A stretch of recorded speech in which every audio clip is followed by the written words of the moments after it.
The parallel twin cb500 has been around since the early 90s. Since it arrived in dealerships, it has been ever changing and morphing to suit the customer base, which resulted in the cb500x. Even the cb500x has undergone some evolution since its inception in 2013, and the 2022 model is no different. And what an evolution this bike is. Now let me take you through some of the changes of why this bike has changed from the 2021 model and why that's a good thing. Let's start at the front end, the forks. They're obviously different. Previously they were right way up and now they're upside down, and it's a 41mm fork and it's supposedly an SFF BP, which stands for Separate Fork Function Big Piston. So it's a version of Shower's big piston fork, and it's a huge change for this bike. Coupled with that, we've also got the front wheel, which is 19 inches normal, but this one has got 2 calipers on it, 2 discs, which is different from the previous model having only just a single disc. And also they've revised the front wheel as well to, instead of just having more weight by having 2 discs and 2 calipers, they've actually reduced the weight of the wheel down to the casting and the design to try and offset some of that weight gain. As well as that, we've got the new colour scheme. I think this is Pearl Organic Green they call it, which in my opinion absolutely looks fantastic. It really suits the bike as this rugged adventure machine.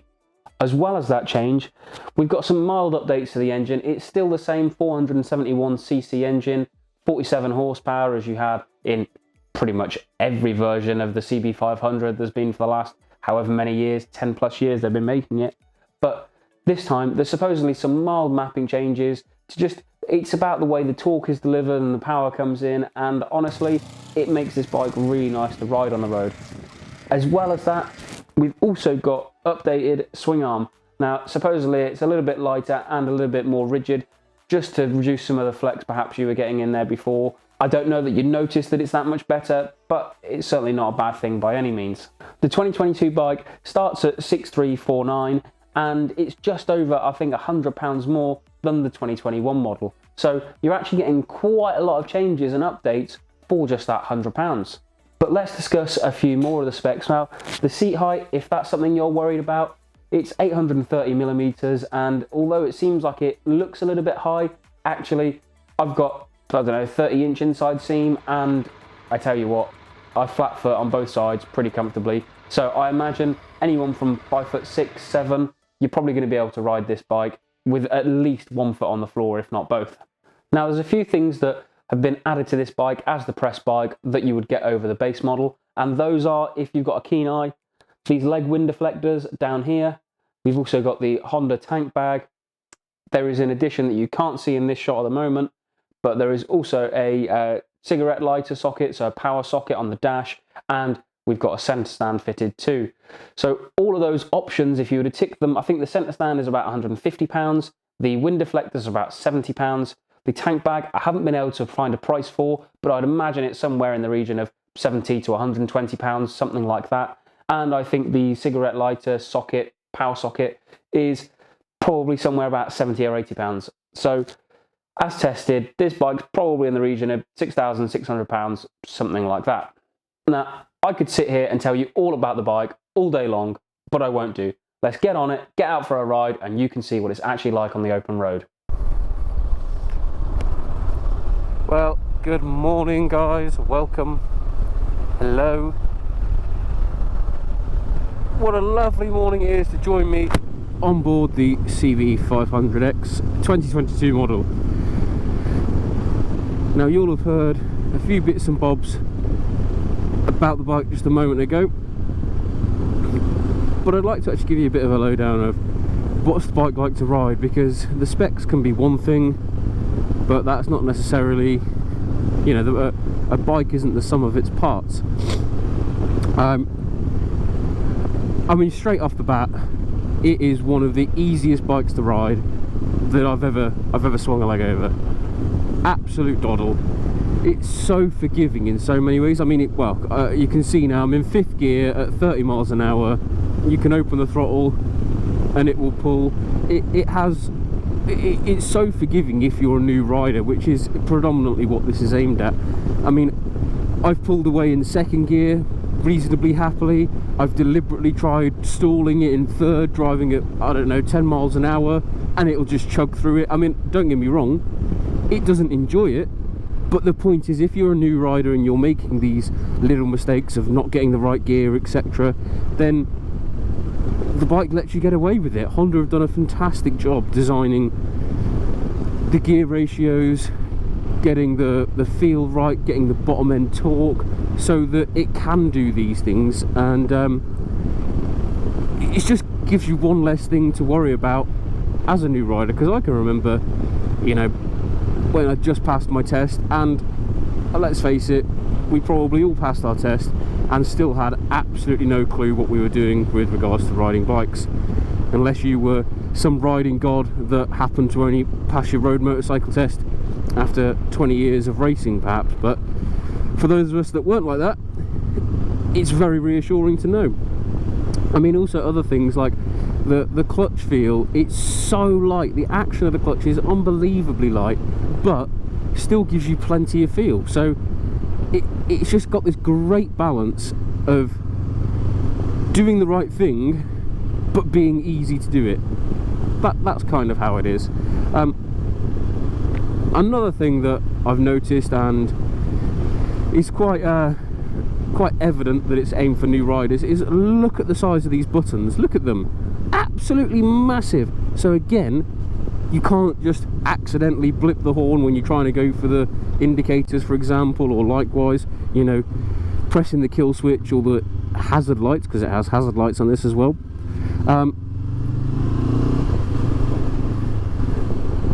Yeah, it's just a very easy bike to jump on and go. Morning. But yeah, what a lovely morning it is. Look at this. Some sheepies.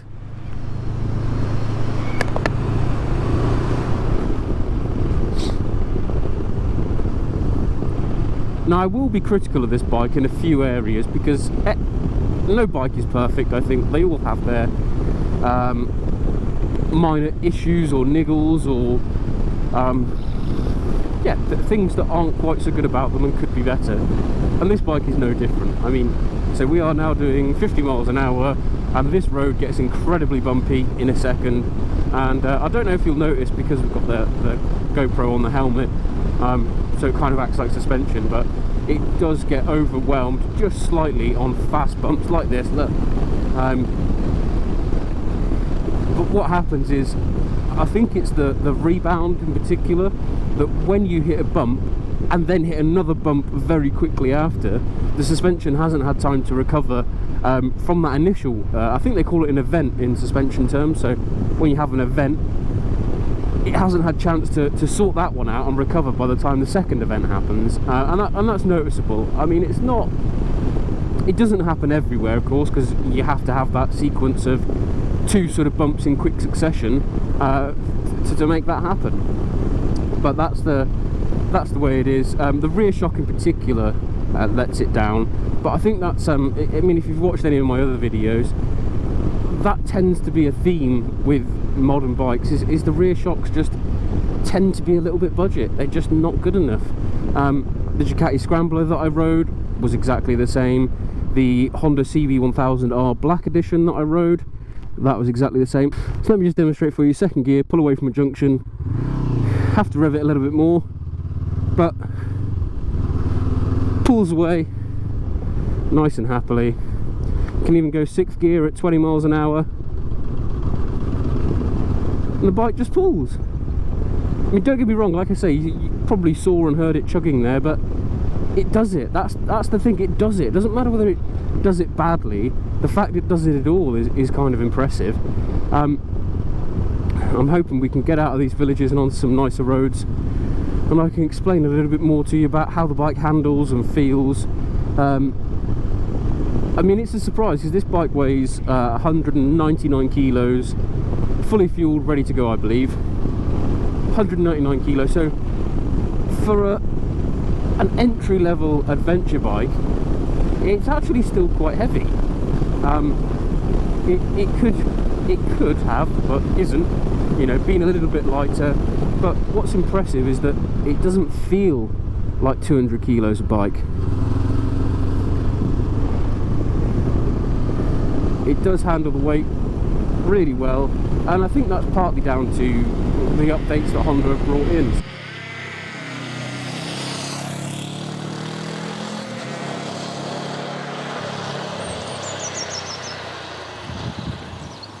As a 19, 20-year-old, you've just got your first bike, you decide to buy one of these, and how would you get on with it? Well, for touring and adventure, so you can see I've averaged currently 74, I don't know if you can see that, I can see it, 74 miles to the gallon, which is bloody good going. 74 to the gallon on average puts it, I think it's a 17.5 litre tank, 17.5, 17.7, something like that, so just under 18 litres anyway. And to be averaging, I think before it was around 68, 70 mpg, that should give you a range of somewhere well over 250 miles. So 250 mile range for a touring bike is absolutely perfect. I mean, if you were really sensible, really cautious, you could probably take that to 300, but 250 is a safe bet at the very least. And if you've ever done any touring, you'll know, yeah, 250 miles, that's a good solid day. So you'll be fueling up every day, or the end of every day, maybe the beginning of the next day, rather than, you know, halfway through the day every day, or, you know, twice a day, whatever it might be. So that's a great option. It doesn't cost a huge amount of money. I haven't looked at what the deals you can get on either a PCP or, you know, whatever it might be. But at 6.3 brand new, I can't imagine it would be a lot.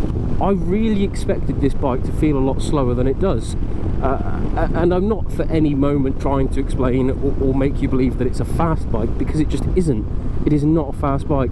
But I picked a friend up from a train station the other day, and, you know, I'm not the slimmest guy in the world. He's pretty well built. We had a hiking rucksack hung off the back of him as well, so a reasonable test, probably getting on for I don't know, 28, 30 stone, sat on this bike and still managed to zip up to 70 miles an hour reasonably quickly.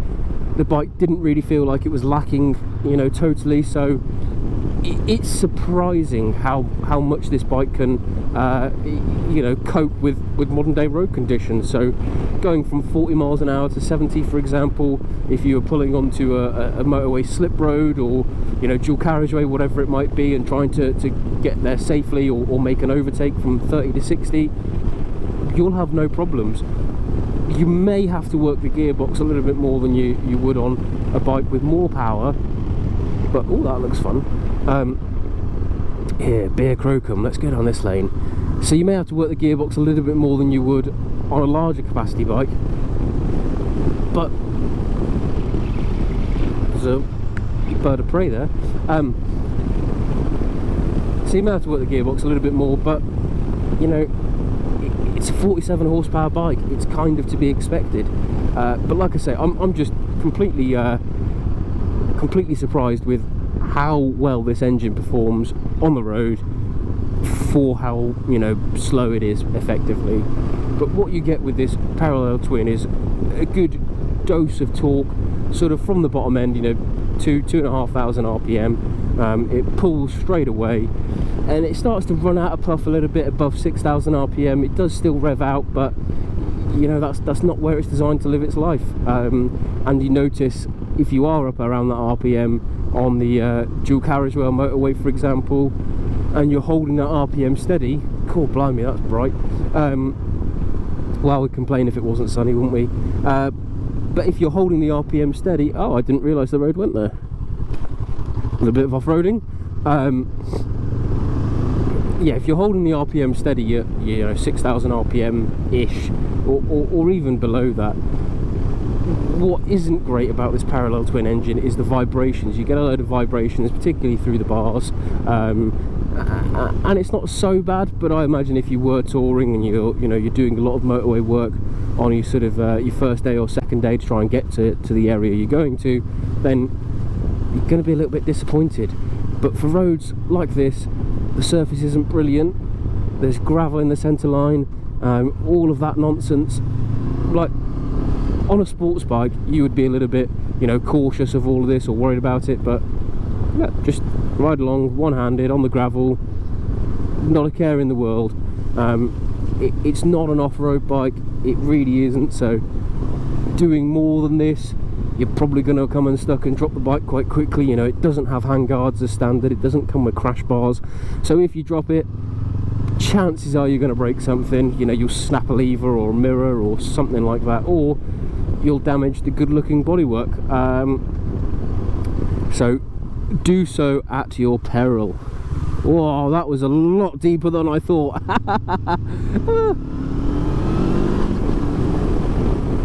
But see what I mean? Zips up quite nicely to a decent speed. God, I shouldn't have come on this lane because I cannot see where I'm going with the sun. But what a beautiful morning! God, it's a good day to be out riding. Now, I've really enjoyed having this bike over the last couple of weeks from Honda, and I've really appreciated it being in the garage. It's done everything I've asked of it. I've gone on motorways, I've gone and picked up people from train stations with heavy rucksacks on, I've gone and done shopping on it, I've commuted on it, literally everything and every type of road condition I can imagine, and it soaked it all up. I've been really pleased and really surprised actually by just how easy it is to jump on and go. A couple of things that I've not quite been so happy with are the fit and finish isn't absolutely perfect. Now, I am nitpicking, but let's face it, that's what I'm here to do. On the rear brake lever, this bike when it was delivered to me had less than 2,000 miles on it, by the way, and the rear brake lever, it's already starting to have a little bit of the finish. I don't know if it's a powder coat or an anodized or something like that, but it's starting to wear away. Now, that's just disappointing from Honda considering it's this new and it's already showing those sort of signs, so it makes me wonder what's it going to be like down the line when it's got 10, 15 or 20,000 miles on the clock. As well as that, another thing I'm slightly disappointed by is how much dirt goes everywhere. Now, especially from the front wheel, it could really do with a fender extender or something to just stop all the mud and dirt and grit, especially at this time of year. You know, the roads are still wet, damp, dirty. It just chucks a load of dirty water and mud right onto the radiator, and honestly, all it's going to do is rot the radiator out or make it overheat. It's just not ideal. So if you're going to be buying one of these bikes, definitely budget for a fender extender or similar. Another criticism I've got of this bike is the dash. Now, it might be quite a nice LCD dash in some respects. It doesn't suffer with glare in the light or anything like that, and the colours are quite nice, they're quite simple, but what it is just a little bit too small. It means that you end up sort of looking through a letterbox style window. It's that small, or that's how it feels to me, and it means all the information that is on there can just be a little bit hard to read if you're trying to have at a glance. You know, you're looking down, you want to see what gear you're in, or you want to see how much fuel you've got, or the temperature. Because all that information is packaged in such a small area, it doesn't make it easy to get at a glance whilst you're doing, for argument's sake, 50 miles an hour. Overall, I think the bike's probably a solid 7 out of 10. No, it's not perfect, but if you're expecting perfect for a bike that costs this little, then you're just asking for too much. It's not going to happen. It's a really solid, dependable bike, and honestly, I'm really envious of new riders alike that are going to be jumping on board something like this as soon as you pass your test. All that's left to say is thank you very much to Honda for letting me have this bike. Thank you for watching, and if you want to watch more videos like this, then you can click the link down here, and if you want to support the channel and stick around to see what more we've got coming up, then click subscribe up here. Take care, ride safe.